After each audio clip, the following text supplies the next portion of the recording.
எல்லாருக்கும் வணக்கம். இன்றைக்கி உருளைக்கிழங்கு வறுவல் எப்படி செய்கிறதுன்றதை பற்றி பார்க்கலாம். நான் வந்து 1/4 கிலோ உருளைக்கிழங்கு எடுத்திருக்கேன். 1/4 கிலோ உருளைக்கிழங்கு எடுத்து வேக வச்சு நல்லா தோலை உரிச்சிட்டு பொடியாக நறுக்கி வச்சுக்கோங்க. இதுக்கு தேவையான பொருள் என்ன அப்படின்னு பார்த்தீங்கன்னா, ஒரே ஒரு வெங்காயம், ஒரு தக்காளி, 2 பச்சை மிளகா, ஒரு பூண்டு, கொஞ்சம் போல் இஞ்சி. பூண்டை நல்லா உரிச்சிட்டு இஞ்சி தோல் சீவிட்டு இஞ்சி, பச்சை மிளகா, பூண்டு 3த்தையும் மிக்சியில் போட்டு விழுதாக அரைச்சி வச்சுக்கோங்க. வெங்காயத்தை பொடியாக நறுக்கி வச்சுக்கோங்க. கொஞ்சோண்டு கருவேப்பிலை க்ளீன் பண்ணி வச்சுக்கோங்க. முதல்ல ஒரு கடாய் வச்சு கொஞ்சம் எண்ணெய் ஊற்றி கடுகு போடுங்க. நான் இதுக்கு நீங்கள் சோம்பு கூட போடலாம். சோம்பு, பட்டை இதெல்லாம் கூட யூஸ் பண்ணலாம். நான் வெறும் கடுகு தான் யூஸ் பண்ணியிருக்கேன். கடுகு போட்டு பொரிஞ்சு வந்ததுக்கப்புறம் இந்த வெங்காயத்தை எடுத்து போடுங்க. வெங்காயம் நல்லா வதங்கக்கூடாது, ஒரு பாதி வதங்குறதுல இருக்கணும். கோல்டு கலர் வர்றதுக்கு முன்னாடியே தக்காளி எடுத்து போட்டு வதக்குங்க. இதில் பார்த்திங்கன்னா இஞ்சி, பச்சை மிளகா, பூண்டு பேஸ்ட்டை நம்ம எப்போவுமே வெங்காயத்துக்கு கூட போடக்கூடாது. வெங்காயத்து கூட போட்டிங்கன்னா அந்த உருளைக்கிழங்கு போகிறதுக்கு முன்னாடியே அடி பிடிச்சிரும். அதனால் தக்காளி போட்டு வதங்கினதுக்கு அப்புறமா தான் இந்த இஞ்சி பூண்டு பேஸ்ட்டை அதில் போடணும்.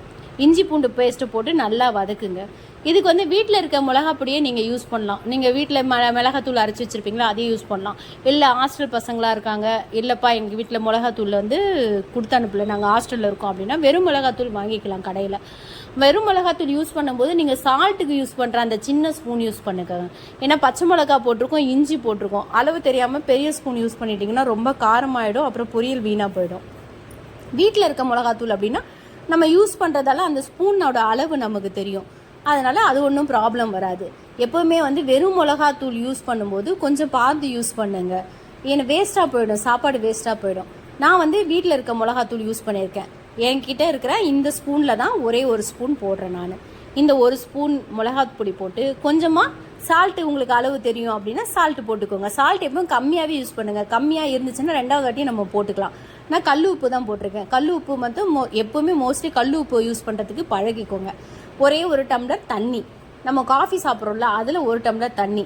எதுக்குன்னா நிறைய தண்ணி ஊற்றினோம்னா சுண்டுறதுக்கு நிறைய நேரம் ஆகிடும், டைம் வேஸ்ட் ஆகிடும். நமக்கு ஆஃபீஸ் போகணும், டைம் ஆகிடும். அதனால் நிறைய தண்ணி ஊற்றாதீங்க. ஒரே ஒரு சின்ன டம்ளரில் ஒரு டம்ளர் தண்ணி ஊற்றிட்டு நல்லா கலக்கிட்டு மூடி வச்சுட்டு அடுப்பை ஸ்லோ பண்ணிவிடுங்க. கேஸை எப்போவுமே சிம்மில் வச்சுருங்க. கொதி அந்த ஸ்மெல்லெல்லாம் போகணும். இஞ்சி, பச்சை மிளகா, அந்த பேஸ்ட்டோட ஸ்மெல்லெல்லாம் போயிட்டு அதுக்கப்புறமா பார்த்தீங்கன்னா எப்போவுமே நம்ம அந்த தண்ணி தனியாக எண்ணெய் தனியாக சுண்ணதுக்கப்புறம் அந்த நம்ம ஊற்றின எவ்வளோ எண்ணெய் ஊற்றிருக்குமோ அது தனியாக மேலே தெரியும். மேலே தெரிஞ்சது தான் நமக்கு சரியான அளவு அப்படின்னு உங்களுக்கு பக்குவம் தெரியல அப்படின்னும் போது அது திறந்து பார்த்தீங்கன்னா தெரியும் உங்களுக்கு. சுத்தமாக ஸ்லோவாக வச்சுட்டு கொஞ்சம் நேரம் கழிச்சு நீங்கள் எந்த சமையலாக இருந்தாலும் திறந்து பார்த்தீங்கன்னா தெரியும். இந்த பாருங்கள், தண்ணி அப்படியே அடங்கி மேலே எண்ணெய் தெரியுது பாருங்கள். இதுதான் சரியான பக்குவம். இந்த நேரத்தில் தான் நல்லா கலக்கி விட்டு நம்ம உருளைக்கிழங்கு வேக வச்சு உரித்து கட் பண்ணி வச்சுருக்கோம் பாருங்கள், அதை இது கூட சேர்க்கணும். அதை சேர்த்து நல்லா ஃப்ரை பண்ணணும். ஃப்ரை பண்ணிவிட்டு அதோட ஆஃப் பண்ணிடக்கூடாது. இதோட ஆஃப் பண்ணி மூடிட்டு உடனே சாப்பிட்டிங்கன்னா அந்த உருளைக்கிழங்குல ஒன்றுமே இருக்காது. வெறும்னா வேக வச்ச உருளைக்கிழங்கு சாப்பிட்ற மாதிரி தான் இருக்கும். இதை போட்டு நல்லா கலக்கிட்டு ஒரு 3 நிமிஷம் மறுபடியும் மூடி வைக்கணும்.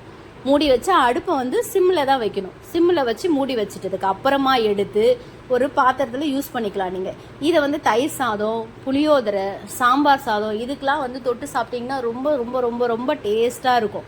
இதில் இஞ்சி, பச்சை மிளகா, பூண்டு விழுது சேர்க்கறதால இந்த கேஸ் ப்ராப்ளம் இருக்குது, எனக்கு உருளைக்கிழங்கு நான் சாப்பிட மாட்டேன் அப்படின்னு சொல்கிறவங்களுக்குலாம் இந்த ப்ராப்ளமும் வராது. செரிமானம் ஆகாதவங்களுக்கும் சீக்கிரம் இஞ்சி சேர்த்துருக்கிறதால செரிமானம் ஆகிடும். அதே மாதிரி குழந்தைங்களுக்கும் இதை கொடுக்கலாம். கொஞ்சம் லைட்டான காரம் இருக்கிறதால குழந்தைங்களும் இதை விரும்பி சாப்பிடுவாங்க. தயிர் சாதத்துக்கு வச்சு சாப்பிட்டிங்கன்னா ரொம்ப சூப்பராக இருக்குங்க.